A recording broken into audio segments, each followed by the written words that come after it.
Oh, yeah. Okay, well, first question. What did they say about the parking from 4 to 6? Something about a big red truck. That's all I heard. Oh, so we're all right? Listen, we're podcasting. We're in the zone here. We're not thinking about anything except for you, the guest.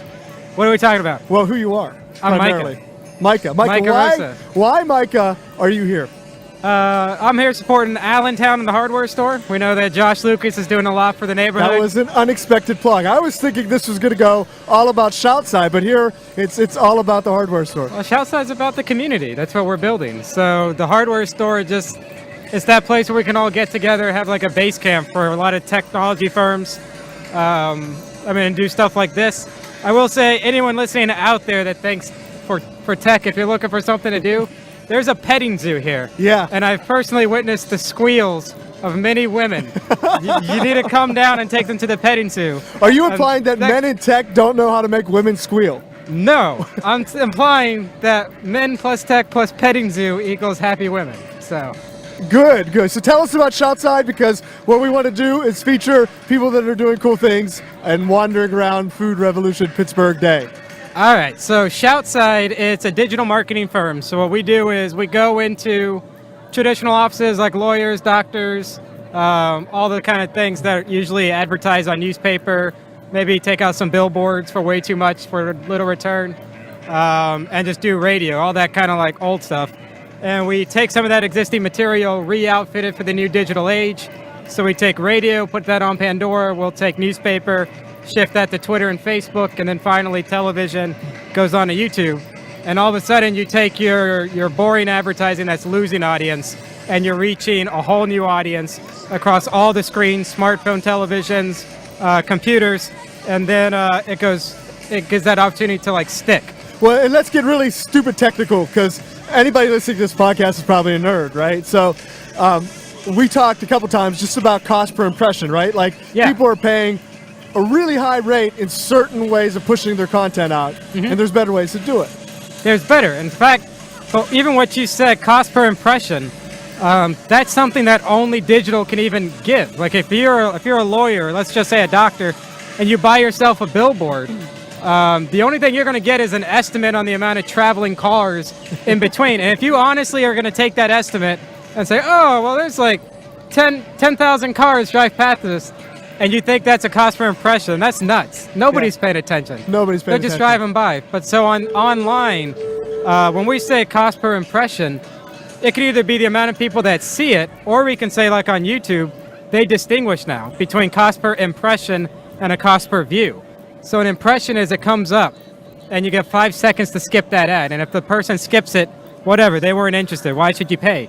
So you don't. You only get charged if it's a view. And if a view on YouTube is when they watch either your entire commercial or up to 30 seconds of a longer one.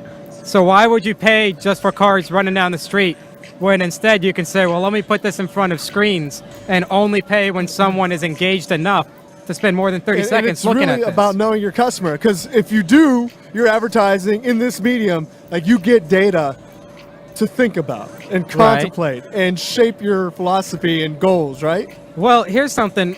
All this time, what network television did is it put the market research on us. Well, us, if you're a business owner, to be on you. So you have to say, well, my customers are probably watching How I Met Your Mother. Are they watching news?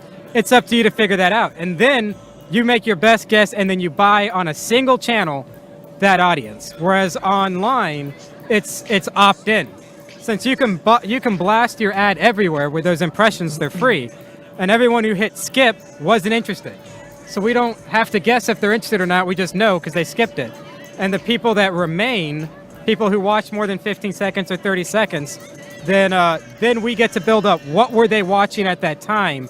And so we get to actually reconstruct our audience based on them opting into our media versus us trying to guess our audience and then take our money and put it on that single channel. So sort of once you get that initial data set for your region, you can really kind of go after the demographic that is your customer. Exactly. So once you find out who your customer is and where they are, you can say, hey, I only want to show this ad to people between the ages of 25 and 47 between the hours of, 3 o'clock in the afternoon and 7 p.m.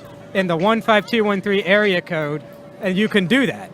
And then if you even go on the Facebook, you can say, I only want to show this to Pitt students, or I only want to show this to people who work in the downtown Pittsburgh area. You can get really granular. Get so specific. Yeah.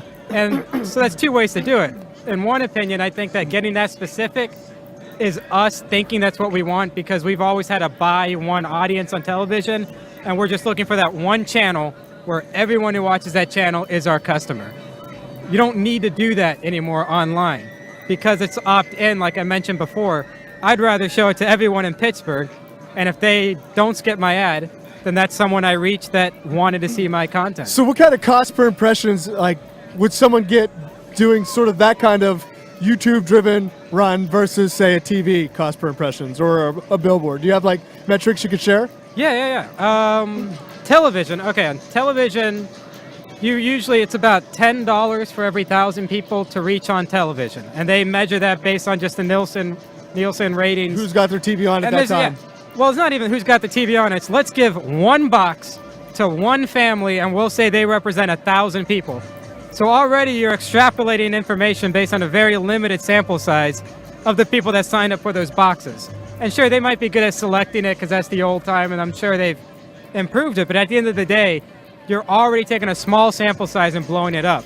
And then they tell you it costs about $10 if everyone that we think is watching it for every 1,000. Whereas online, you might be able to say, look, I just have a budget. I only have a budget of $300. So right now, television might say, well, you can't do anything. It may cost you $10 per impression or per 1,000, but you have to at least give me $5,000 to get this running. You need to pay for 3 ads to run 10 weeks. But online, you can take that 300, say, I don't want to pay more than 10 cents a view. And that's it. You'll never show up unless the bid or the automatic auction takes you under that threshold. And you can start with 20, measure return, go to 40, measure return, build yourself up to a nice $300-400 a week campaign, and that's up to you. Or you could just go, straight to it and dump $1,000 and see what happens. But there's no minimum buy-in. So a lot of times that cost per 1,000 is because you have to buy so much at a given time just to get on the air. Whereas with us, you toss us $300, we'll get you figured out, and then you just increase it as you go along.